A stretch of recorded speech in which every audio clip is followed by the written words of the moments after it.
Now, it's a given that the internet and the social media, they're now the new frontiers for marketers. But even as they learn the tricks of the trade, as it were, so that their brands not to survive, but thrive, really, there's this new growing phenomenon that's called influencer marketing. In such a connected world, consumers are looking at other consumers. They look at their favorite personalities on YouTube, Instagram, Snapchat, Pinterest to make their purchase decisions. So marketers are seeing the potential of tapping into this kind of following, not only because it's low cost, but also low risk. So how effective is it to invest in influencers? What are the benefits and the ROI that marketers can generate from it? Here's the story. Gone are the days when the only influencers in the public space were professional sportspersons or actors. Today, some of the most successful influencers are bloggers and those who have big numbers to show on social media platforms with large followings and engaged users. These influencers help companies market their product in innovative ways, and the relationship usually benefits both sides of the equation. So how does this relationship really work? When we talk about web, it has opportunities like blogs and content publications which influence their users and readers who comes to consume content on their blogs or publications. Whereas on social media, we have influencers and celebrities, those who influence their followers and friends on their platforms. We're now consuming so much information on social media. This technology has made us not just content consumers but also publishers as well. Well, since the ages, we've been doing influencer marketing, but there was never a way how brands could initiate and evaluate by measuring the success of their marketing campaigns on social media. In the new age, influencer marketing has evolved a lot, with the changing technology and introduction of technology in this particular space. Therefore, it's becoming increasingly important for brands to invest on influencer marketing with the right technology as well, where technology plays a very, very vital role in this particular space that not just helps you deploy influencers, but also helps you measure the success of your campaign. Brands can use influencers to reach target demographics in subtle ways.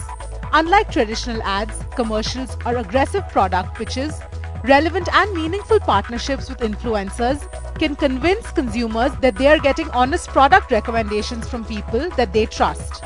One of India's leading FMCG brands, Dabur, has embraced influencer marketing in a big way. Influencer marketing is a very, very integral part to our strategy. Advocacy is one of our major digital pillars that we are chasing through the year. Influencers bring a lot of credibility to the marketing content that we create. It actually gives our content an actual fighting chance to go viral, reach fans. The advantage of using influencers is that it's actually truly social in nature. And if your content, if the marketing content is good, that's what you want ultimately, the message to reach to a large number of people, and it should be seeming that the message should be seeming credible enough to consume it. Influencers help us immensely with that,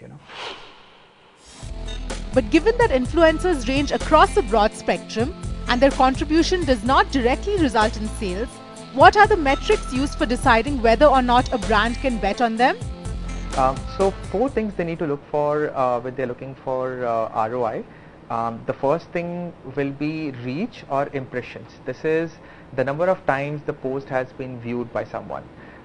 It's especially good metrics to have when you are engaging influencers in a large scale. The second metrics they need to look at is engagement. It can be measured by the number of times it's been commented upon, it's been shared, it's been retweeted, and so on. The engagement tells you 2 things, right? One is what was the quality of the content, because the greater the quality of the content, the more it's going to be shared and discussed and talked about. The second thing is it tells you effectiveness, right, of your campaign itself. The third element that they should be looking at is customer acquisition.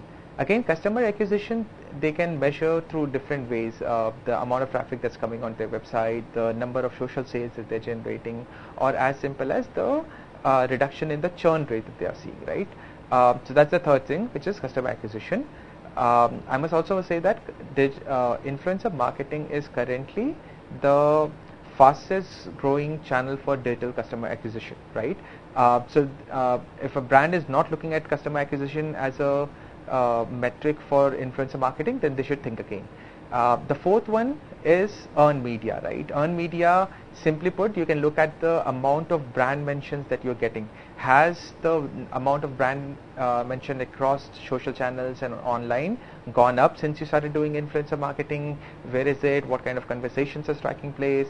The sentiments around that and stuff like that, right? So you can look at the earned media that you're getting as part of the influencer marketing. So these will be the 4 key things.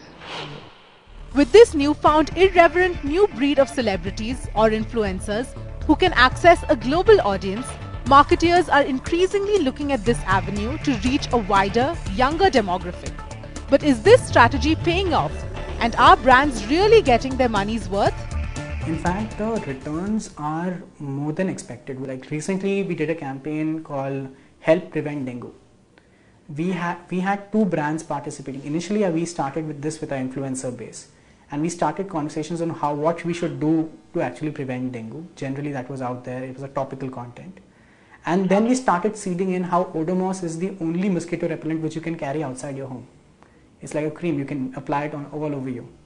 We also seeded in our Ayurvedic health medicines, which are actually preventive in nature in dengue. There's nothing available in allopathy, but there are solutions available in Ayurveda to prevent dengue as an illness. Now we were able to generate these kind of messages in the right TG. We are so happy with the influencer programs that we are running that we are looking to up the ante on it in the coming years, and we surely will.